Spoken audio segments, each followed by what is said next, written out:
Magandang umaga pong muli sa inyong lahat. Um, Nais ko pong umpisahan muna ang pag-usap natin ito ngayong umaga ng salita ng Panginoon.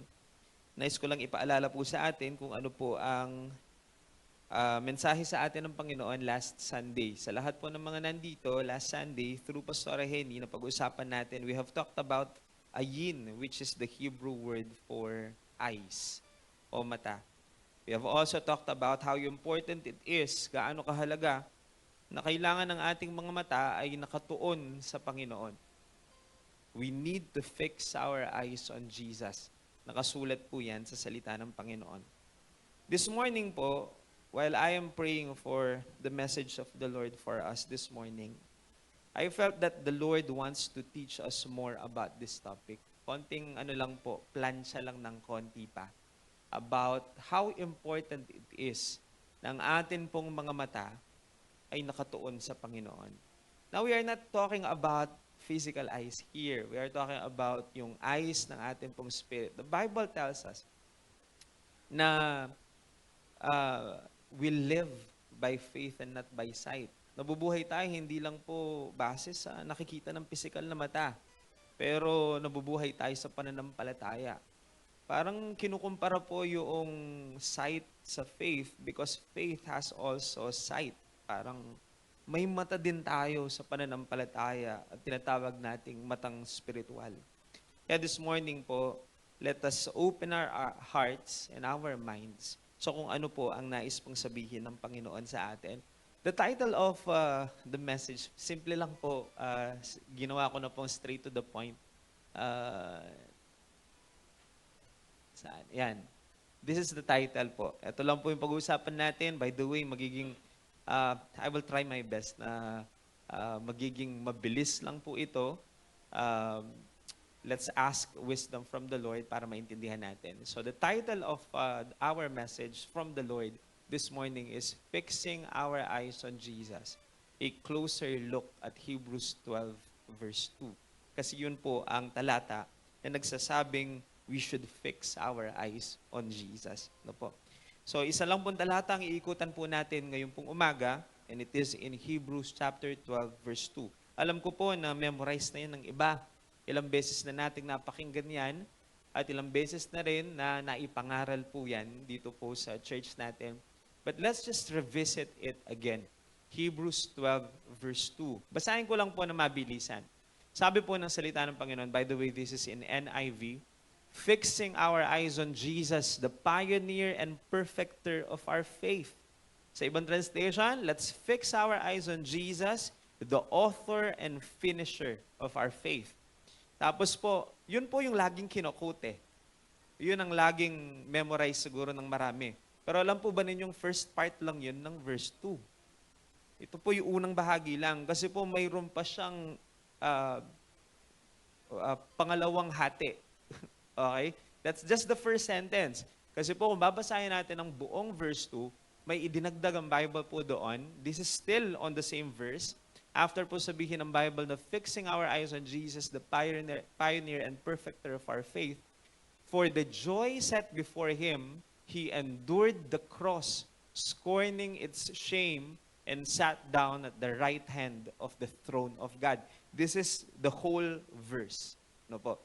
Kasi po, usually when we hear Hebrews 12 verse 2, ang usual na alam natin at natatandaan natin is the first part only. Pero tandaan po natin, di natin pwedeng ihiwalay yung mga ibang parte nito at mayroon siyang connection. Kasi it's a part of one, ano po, no? Isang ano lang po ito, isang context lang siya. So we will study it, no po. Nais ko lang po magkwento ng konti para po bigyan ng konting ano po bang tawag dito? Dating yung ating usapin, no? Sino po yung mga driver dito? Either motor o kaya po kotse. Sige po, pakitaas ang kamay. O yung iba po, ano no, manager lang ng driver. Yung tayo, yung pakabilis. Ito po. Pero sa lahat po ng driver, palagay ko po, na-experience na natin, lahat. Yung alam natin kung gaano kadelikado yung kahit segundo lang na tanggal tingin sa harap. Alam po natin lahat yan, no? Ako po, nagmamaneho na rin ako ng mga ilang taon at alam ko po kahit segundo lang na mabaling ang iyong tingin, napakadelikado yon. Alam po ninyo, may isang kwento nga, may isang driver daw na aksidente, buti na lang, hindi siya nasaktan, kotse lang po yung nabangga. Hindi naman sira yung kanyang preno, hindi naman siya lasing, hindi sira ang sasakyan, hindi rin naman mabilis ang takbo. Pero nung tanungin siya kung anong nangyari, bakit po nabangga niya yung poste, ang sagot daw ng driver ay, sandali lang naman akong tumingin sa gilid. Yun ang sagot niya. Ewan ko po kung naranasan na ninyo yung mga drivers dyan na, syempre po, pag nagda-drive tayo, minsan may mga, minsan maganda yung paligid, titingin ka muna dito, o kaya po, ating kang apalabas na magbabasa ka o kung ano man. Ewan ko po kung na-experience na ninyong medyo nabaling yung direction mo just because of seconds of yung segundo lang na baling na tingin, no po. Sandali lang, isang iglap lang, pero sapat na para ilihis ang buong direction mo. Just a few seconds. Pero sapat po yun para malihis ang buong direction mo. Mga kapatid, maraming buhay ang nadederail o nawawala po sa tamang landas at daan. Hindi po dahil sa masama yung tao o masama yung puso ng tao. Minsan po ang dahilan dahil nalilihis ang ating mata. Nawawala tayo sa focus. Pag nawala tayo sa focus, mapapansin po ninyo, mawawala ka sa daan. Kaya nga po, mga kapatid, napakahalaga po nito. Na sa buhay spiritual, marami pong ganyan, nadederail, nalilihis sila. Imbis na kay Kristo kasi ang tingin, napunta sa problemang mata. Talaga pong mawawala tayo sa ayos. Imbis na po kay Kristo ang tingin, nabaling sa tao ang paningin. Mga kapatid, subukan po ninyong i-focus ang tingin ninyo sa tao. Yung mga tao sa paligid natin. Alam po ba ninyo, napakadami ng huminto sa church, sa pananampalataya. Dahil lang po, hindi kay Kristo nakatingin, at ang tinignan ay yung masamang ugali ni sister o kaya ni brother, ay talagang matitisod ka. Sa totoong buhay po, maraming natitisod at nadadapa kasi po kung saan-saan kasi nakatingin. Naalala ko po yung aking mga magulang noon, at talakatisod ko rin po niyang anak ko eh. Isa sa mga sinasabi ng mga matatanda kapag kagano ng bata, saan-saan ka kasi nakatingin eh. Okay, hindi ka kasi tumitingin. Yun po yung sinasabi nila. Sa spiritual po, ganun din. Maraming natitisod, nadadapa.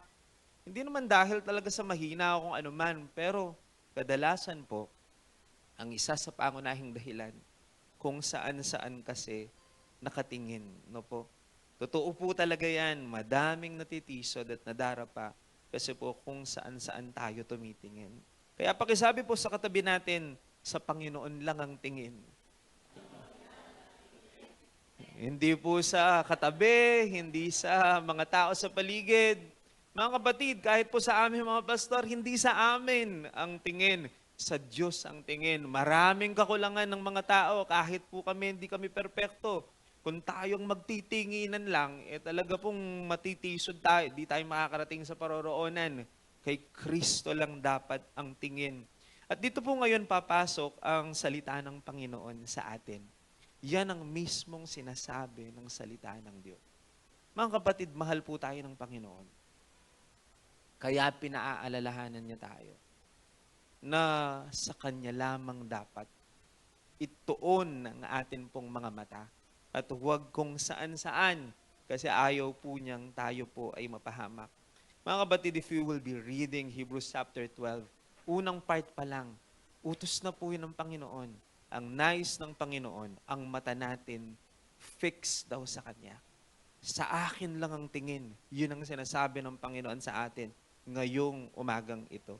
Mga kapatid, before we dig deeper into this, by the way, hinighlight ko po yung first part because that's the first thing na pag-uusapan po natin. But before we dig a little deeper dito po sa Hebrews chapter 12 verse 2, malinaw naman po na ang talatang yan is in Hebrews chapter 12. Bigyan ko lang kayo ng konting context po, no, o background ng chapter na ito at talatang ito. This is in the first part of Hebrews chapter 12. So ibig sabihin po, if we want to know the context at gusto nating maintindihan mas lalo yan, pwede nating basahin yung before ng Hebrews chapter 12. Because Hebrews chapter 12, ang chapter before ng chapter 12, of course, we know that it is chapter 11. Pag binasa po ninyo ang Hebrews chapter 11, and I encourage everyone po, if you have time later, you read Hebrews chapter 11. Nakasulat po doon, ang tawag nga po sa chapter na iyon, mababasa daw natin yung Hall of Faith. Kasi po sa Hebrews chapter 11, nakasulat po yung napakaraming mga characters sa Biblia na itinuring ng salita ng Diyos na matuwid. Mababasa po natin sina Abel, sina Enoch, Noah, Abraham, Sarah, Isaac, Jacob, Joseph, Moses, Rahab, Gideon, Barak, Samson, Jephthah, David, Samuel, at marami pang iba. Mababasa natin yung mga pangalan po nila doon. Binanggit sila ng Biblia. That's in Hebrews chapter 11. No po? At sinabi ng Biblia, ang mga taong ito ay itinuring na matuwid. Hindi po dahil sila ay perpekto, kundi dahil po sa kanilang pananampalataya sa Diyos. Sa kanila pong because they believe on God at sa kanila pong faith. No po. Then pasok ang Hebrews chapter 12. Alam po ninyo mga kapatid, gustong-gusto ko na hindi nagtapos sa Hebrews 11 ang Hebrews. At dinugtungan ng Panginoon ng Hebrews chapter 12. Bakit po? Kasi po kung natapos yan ng Hebrews chapter 11, marami po ang mag-iisip na, baka ang conclusion ng Hebrews ay dapat tignan natin sila. Let's admire these people. Kasi talaga naman pong nakakamangha naman talaga ang kanilang katapatan sa Panginoon. Pero ang conclusion po nito ay hindi yung look at them. Pero ang conclusion ay look at Jesus. Hindi po kasi ang mga tao sa Hebrews 11 ang bida. Ang Panginoon ang bida. Kaya kinambyo na pong pasibayan ng Ginoo. Kasi po baka mayari tamo, kayong kababasa, pigbiliban talaret ang tao. Ang mga tao pong nabasa natin ay katulad lang natin. Alam po ninyo bakit itinuring silang tapat at matuwid? Kasi po, katulad ng sinasabi ng Panginoon sa atin ngayong umaga, itinuon lang din kasi nilang kanilang mata sa Diyos. Kaya po nagawa nilang lahat ng bagay. At tayo mga kapatid, kung itutuon din natin ang ating mata sa Diyos, ay pwede din tayong maging katulad ng mga nabasa natin sa Hebrews 11 na maituturing ding matuwid. At yan po ang akin pong panalangin na dapat gustuhin nating lahat. At yan po ang ating goal na tayo po'y matagpuan ng Panginoon at datnan niyang matuwid sa Kanya pong paningin. So this is what the Bible tells us. The conclusion is hindi po yung tignan natin sila, yung mga tao sa Hebrews 11, kundi tignan natin si Jesus. Faith is not about admiring these heroes, yung mga Bible heroes and characters natin. It is about fixing our eyes on Jesus. We can also be like them, katulad po ng mga nasa Hebrews 11, if we will fix our eyes on Jesus. Because yun po ang commonality nila eh. Ang mata nila, natuon talaga sa Panginoon, sa Diyos. No po. So fixing our eyes on Jesus, the pioneer and perfecter of our faith. Gusto ko lang pong i-emphasize yung salitang fix or fixing. Pag po sinabing fix, ang Greek word po niyan ay, hindi ko po alam kung tama ang aking bigkas, no? Pero tinignan ko po kasi yung Greek term na ginamit po doon sa salitang fix. Ituon ang mata. Sa original na pagkakasulat daw po, ang ginamit na salita ay aphorao. It means to look away from everything else and to just focus on one thing. Hindi po ito, it means to concentrate fully daw. It means to fasten your gaze upon something. That's the meaning of fix or fixing. Ibig pong sabihin, hindi ito patingin-tingin lang, hindi ito pasulyap-sulyap lang. No po. Ito po ay parang isang bagay na dinidesisyonan talaga natin at consistent talaga. Hindi lang po ito basta mabilis ang tinginan lang. Fix, ibig sabihin po, ewan ko po, sa ating mga Pilipino, pag sinabing fix, maraming kahulugan yan eh. Pag sinabi pong fix, di po ba ibig sabihin nun, hindi galaw ng galaw kasi fix? Kapag fix ang isang bagay, di ba, hindi siya galaw ng galaw. Steady lang siya. Fix eh. Pag sinabing, naka-fix na yan eh. Hindi mo na may gagalaw yun. Kasi po, parang nakapako yun kapag sinabing fix yun. Sa atin po kasi mga Pilipino, ganun lang yung ideya natin pag narinig natin yung fix at ginagamit natin yung fix eh. Ibig sabihin, nakapako na, steady na, naka-fastened na. Ganun po ang meaning sa atin nun. Kumbaga sa lengguwahe ng mga businessman, sa mga nagbi-business po dito, sa lengguwahe ng mga businessman, pag sinabi namang fix, wala nang tawaran yun. Fix na. Nakuha po ninyo? Pag sinabi po kasi may nagbibenta, fix na yan. Ibig sabihin, wala nang tawaran yun. Ang gusto ko po sabihin, ang ibig sabihin nun, hindi siya negotiable. Hindi nag-negotiable, yun na yun. Pag sinabing fix na yung presyo. Hindi na pwedeng baguhin, hindi na pwedeng tawaran, wala nang pag-uusapan, hindi na siya negotiable. At kailangan matatag. Ano po? Kumbaga, ang question ko lang po dito mga kapatid, fix na po ba yung eyes natin sa Panginoon? Amen po ba? Fix na po ba yung eyes natin sa Panginoon? Paano kung makipagtawaran ng diablo sa atin? Masasabi po ba natin na fix na, non-negotiable? Yun po yung sinasabi ko, fix. Kapag fix na, because the devil will try everything. Para po matanggal ang tingin natin sa Panginoon. Pero nung fix na, nung baga po kayong businessman, non-negotiable na yan. Ala nang pisasabyan pa. Pwede tawaran na ka pa Satan eh. Pero masasabi po ba natin, fix na ako. Wala na, non-negotiable na. Desidido na ako sa aking sariling desisyon. Matatag ang desisyon. Di ko na ibabaling ang aking tingin sa iba. Fix na po ba ang tingin natin sa Panginoon? Fix na po ba ang eyes natin sa Panginoon? Ibig sabihin na negotiable na yun, no po? Kahit pa po ba iharap pa sa atin ang kayamanan, ang kasikatan, ang kapangyarihan, masasabi po ba natin non-negotiable yon? Because the devil will try everything. I-entice ka niya. Titignan niya kung matatag ang paninindigan. Titignan niya kung fix talaga. Kasi po maraming ganyan eh. Kahit po ako naman, pag bumibili, kahit nakasulat na fix, may mga binili na po ako sa sa Facebook. Fix sana, price, fix na. Susubukan ko pa rin tawaran eh. Kukunin ko na ngayon. Ala niya po ba talagang ibabayan? Kunang kunin po. Ating kung cash kenny, makanini. Ganyan na sinasabi.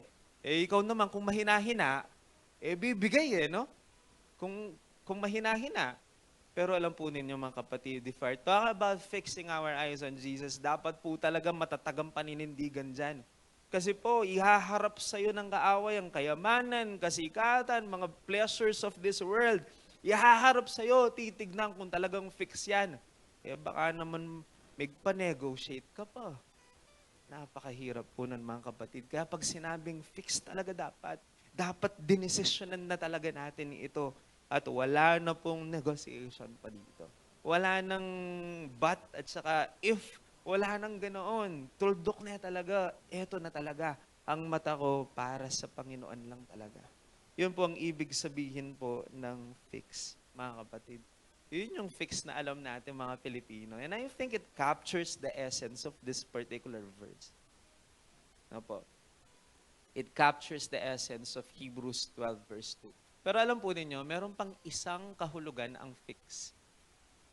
Kasi po pag inisip natin, pag sinabi natin fix, di po ba isa sa kahulugan niyan ay repair and mend o ayusin?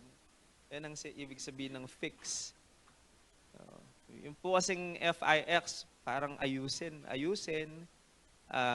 to mend, to repair, yan ang ibig sabihin ng fix.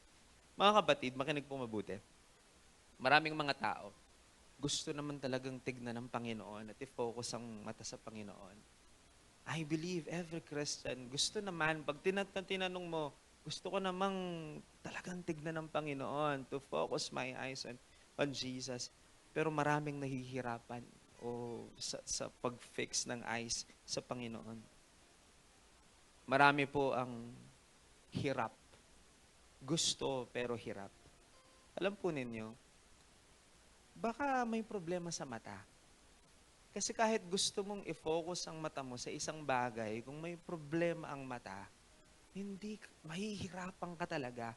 Di ba sa mga malalabo ang mata, sometimes you are very much willing na talagang i-focus ang mata mo. Ginagawa mo ang lahat ng bagay at makakaya mo para lang i-focus. Hirap talaga eh.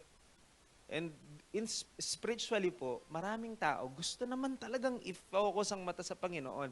We know that we should supposed to fix our eyes on Jesus. Pero let's just be real. There are many people na nahihirapan. Ang naisip ko po, baka may problema sa mata. Baka tama naman talagang you are willing. Pero kung hirap ka mga kapatid, isang bagay na pwede nating i-consider, baka po may problema sa spiritual eyes natin. Kaya nga naisip ko po, before we can fix our eyes on Jesus, let's just ask Jesus to fix our eyes first. Opo, bago natin maituon ang ating mata ng mabuti sa Panginoon, hingin muna natin sa Panginoong ayusin niya yung ating mga matang spiritual. Kasi po, marami pong mga sakit ng matang spiritual. Atin pong duling. No offense meant. Spiritually, meron din. Adwala akakit. Adwala trono nga kakit. Yung metong Jesus, Diyos din naman talaga. Pero tila pang metong.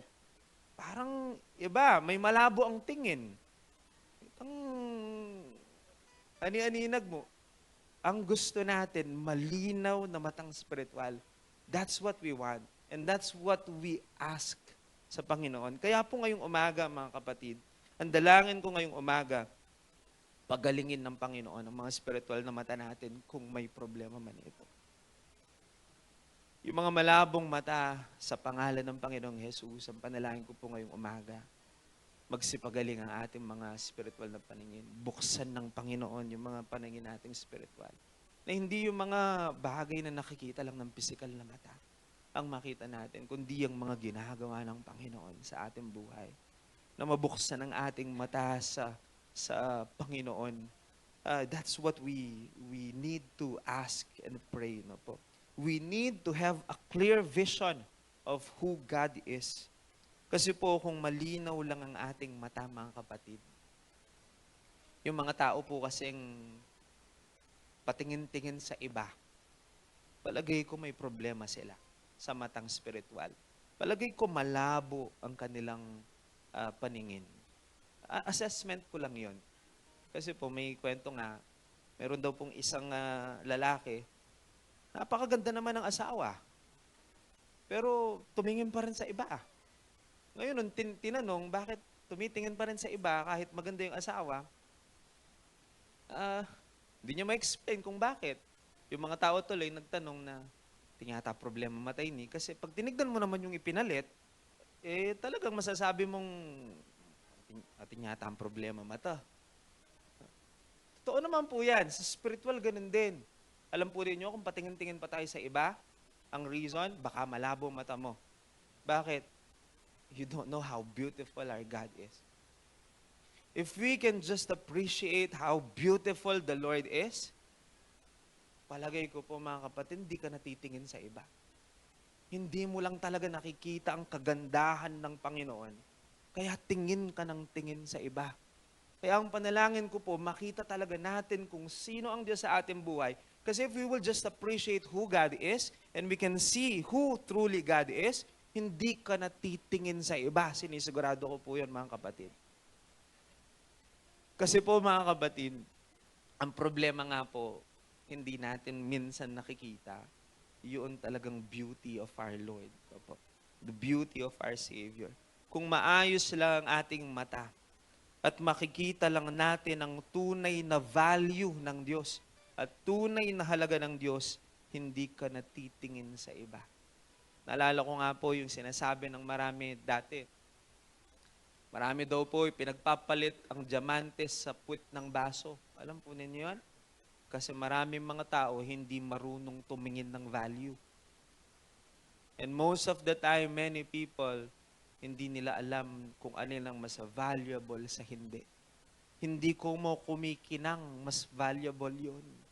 Mga kapatid, kailangan nating makita ang tunay na ningning ng Panginoon. At pag nakita natin ang ningning ng Panginoon, kahit anong bagay pang maningning, alam nating walang maikukumpara sa ningning ng Diyos. At hindi kailanman natin ibabaling ang ating tingin sa iba. Now, mga kapatid, sabi ko nga po kung maayos lang ating mata at makikita lang natin, at yan ang aking panalangin ngayong umaga, kung makikita lang natin ang tunay na value ng Diyos, hindi na tayo titingin sa iba. Kaya tayo napapahamak kung kani-kanino kasi tayo tumitingin at kung saan-saan kasi tumitingin ang tao. Kaya, let's just ask the Lord, Lord, fix our eyes so that we can fix our eyes on you. And that's the first part, no po? First part pa lang yan. Pero after po niyan, bigla po niyan sinabi dun sa next part of the verse, for the joy set before him, he endured the cross, scorning its shame. Now, sino po yung him doon? It is our Lord Jesus. No po? Anong connection yan sa fixing our eyes on Jesus, the pioneer and perfecter of our faith, tapos bigla pong tinuloy na for the joy set before him, he endured the cross, scorning its shame, and sat down at the right hand of the throne of God. Mga kapatid, ang panalangin ko po, ma-appreciate natin ito at bigyan tayo ng karunungan ng Panginoong maunawaan natin ito. Perfect po yan, nakasunod ng fixing our eyes. Kasi po nagbigay ng example ang Panginoon kung anong pwedeng mangyari if we fix our eyes on yung mga correct things. Yun, kung fix natin ang eyes natin sa tama, anong pwedeng mangyari? Binigyan tayo ng example ng Panginoon. Ang example po niya ay sarili niya. Because it talks about Jesus. Pero gusto ko lang po i-emphasize ang dalawang salita na feeling kong hindi bagay magkasama. Pero pinagsama sa isang talatang ito. Yung salita pong joy at salitang cross. Joy at saka cross. Baligtad yan eh. Anong joy ang konektado sa cross? Because if we think about the cross, malayo naman sa joy yun eh. Ang cross po, pain, suffering, death. That's the cross. Bakit may joy? Tapos cross, sa isang sentence lang, sa isang talata, pinagsama. Paano natin marireconcile ang dalawa pong yan, mga kapatid? Nakita ko po yan, joy. Tapos, dinidescribe yung cross, yung in-endure ng Panginoon na cross. So, I want you to mark these two words, joy and cross. Alam po ninyo, mga kapatid, these two words, para po bang they don't seem to go together? Yung pong cross kasi, it speaks pain, it speaks suffering, it speaks shame, ridicule, rejection, humiliation. Yun po yung correct, parang tugma doon sa cross eh. Kasi po ang cross ay death sentence eh. Pero, bakit joy? Saan ang galing yun? Paano natin maiko-connecta iyon? Yung pong crucifixion, yung cross, meant a slow agonizing death during that time. Yung cross po sa atin ngayon, alam na nating simbolo yun ng pagliligtas ng Panginoon. Kaya pag tinitignan po natin ang cross, iba na yung naaalala natin. Pero noon, pag sinabing cross, parang sinasabi mong lethal injection o kaya electric chair. Yun po yung naiisip nila. That's what yung rema sa kanila pag naririnig po yung cross. Kaya iba yung dating sa kanila niyan. Ang cross po kasi, it is the worst kind of torture during that time, reserved for the very worst criminals during that time. Ang tanong ko po, where is the joy in that kind of death? Anong joy doon? Cross ang pinag-uusapan, mga kapatid. Pero ang panalangin ko po, maunawaan natin. Because the answer, hindi po yung joy in the death on the cross. Hindi po nag-enjoy ang Panginoon sa krus. Hindi ganun yon. Hindi po siya nag-enjoy nung ipako siya sa krus na nag-enjoy siya. Hindi. Wala doon ang joy na tinutukoy. Ang joy ay nasa magiging bunga ng kanyang gagawin sa krus. Nakuha po ninyo? Mga kapatid, ang panalangin ko makuha natin ito. Kaya po inendure ng Panginoon ang krus. Kasi po pinili ng Panginoon na tignan hindi yung pain ng cross, hindi yung suffering sa cross, hindi yung death sa cross. Ang piniling tignan ng Panginoon ay ikaw at ako. Na habang nakapako sa krus, iniisip ko po yun, ano kayang tinitignan ng Panginoon noon? Tinitignan po ba niyang bundok sa kanyang harapan o maybe ang ulap sa taas niya? Tinignan kaya niyang kanyang mga kamay at paan nakapako sa krus? Nasaan ba nakabaling ang tingin ng Panginoon? Tinignan po kaya niya yung mga tumatawa pa sa kanya pong paligid o mga taong nagpako sa kanya o yung mga taong pinagaling niya pero nandun sa bandang malayo? Saan pa kaya nakabaling ang tingin ng Panginoon? Bakit na-endure niya yung cross na yun? Hindi po niya tinignan yung pain ng cross. Ang mata po ng Panginoon ay nakafix sa iyo at sa akin. At yun ang nagbibigay joy sa Panginoon kahit pa po pinagdadaanan niya yung krus. Alam po ninyo, anong joy? Ano po yung joy set before Him? Yung pong alam ng Panginoon na sa kanyang kamatayan sa krus ay makikita niya ikaw at ako makakapasok sa kanyang kaharian. Joy yun sa Panginoon. Alam po ninyo kung anong magbibigay ng kagalakan sa Diyos ay yung ikaw at ako ay maligtas from the punishment of our sin. Yun po ang nagbibigay ng kagalakan sa Panginoon. And that's the reason why He endured the cross. Mga kapatid, marami tayong mga trials and testing sa buhay. Pero hindi dyan ang dapat tingin natin. May endure natin ang lahat ng bagay if we will fix our eyes on Jesus. Ano po bang magbibigay sa atin ng kagalakan? Hindi po bang makasamang Panginoon na pinaglingkuran natin ang buong buhay? That's the greatest joy na hinihintay po natin. Actually po, wala pa tayo doon, pero we can feel the joy. Kaya nga sinasabi po na kahit may problema at pagsubok, we can be joyful kasi po, we are choosing not to look on the pain, sufferings, and all of this na nangyayari sa buhay natin, nakatuon ang tingin natin sa Panginoon. Habang iniisip ko po ito mga kapatid, na-appreciate ko tuloy ang ginawa ng Panginoong Jesus. Kasi po siya, hindi niya tinignan yung suffering ng cross eh. In fact, sabi po niya, nananalangin pa nga siya in the Garden of Gethsemane eh. Ito ba talagang paraan? Ito ba talaga tanging paraan? Di ba pwedeng yung cup ng suffering ma-take away? Pero mga kapatid, pinili pa rin niya. Alam naman niya po niya ang dadanasan niya.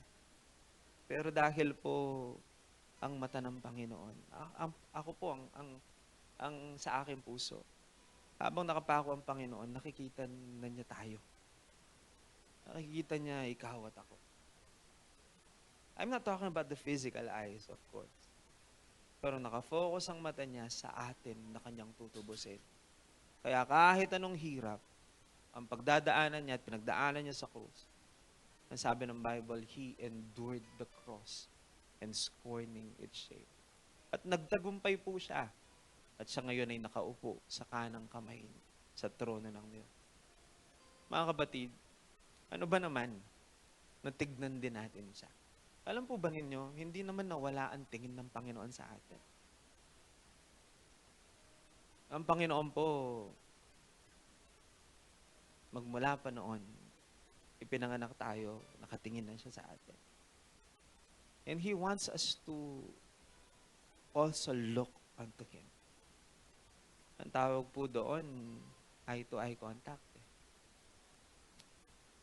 I call that strong relationship. Kasi po alam mo yung relationship, pagkatingin-tinginan lang eh. Di po ba, sa benta mo, dati, may paglalaway ako mga yun, things spark, kada na po, yung eye-to-eye contact between two persons. Kasi po, there's something doon sa eye-to-eye contact. I don't know if you are speaking with someone, iba kapag mata sa mata eh. Parang intimate. And yun ang relationship na nais ng Panginoon. Ang Panginoon, gusto niya tignan natin siya. And hindi ko po alam kung nakuha po ninyo, but I have tried my best na i-share lang po sa inyo yung realization ko about this. He endured the cross. Ano ba naman na i-endure din natin lahat ng mga pagsubok para sa Kanya? Minsan po, napakareklamo ng mga tao. Nagre-reklamo tayo sa kung ano mang bagay ang nangyayari sa atin. Minsan malati mong bagay, sa karereklamo natin, nagtutunog pa tayong kino-question pa natin ang pag-ibig ng Panginoon at katapatan ng Panginoon. Mga kapatid, saan ba talaga tayo nakatingin? Kasi po kung dito sa mundo ka titingin, mga nangyayari sa paligid, hindi ka talaga mawawalan ng irereklamo. Hindi perfect ang mundong ito. And we know na we are here, but this is not our final destination. Hindi naman po dito. If you want a perfect life, meron yan. Pangako ng Panginoon, sa heaven yon. Pero habang nandito tayo, wag sa iba-iba ang tingin kasi nga mafo-frustrate lang tayo. Mawawala tayo sa tamang daan. Dapat focus lang sa goal. Ano bang goal natin? Yumaman? Ang goal po natin, maging sikat, maging makapangyarihan. Di po ba goal natin makapunta sa langit? Makasama ang Diyos? That's eternity for us. That's joy for us. Yun ang kagalakan sa atin. Alam ko po, pag tinanong mo ang mga tao, ano ba magpapasaya sa'yo? 1,000,000 siguro, sasaya na siguro ako. Because people, ang nakikita lang po nila, mga physical na bagay. Because they only use their physical eyes.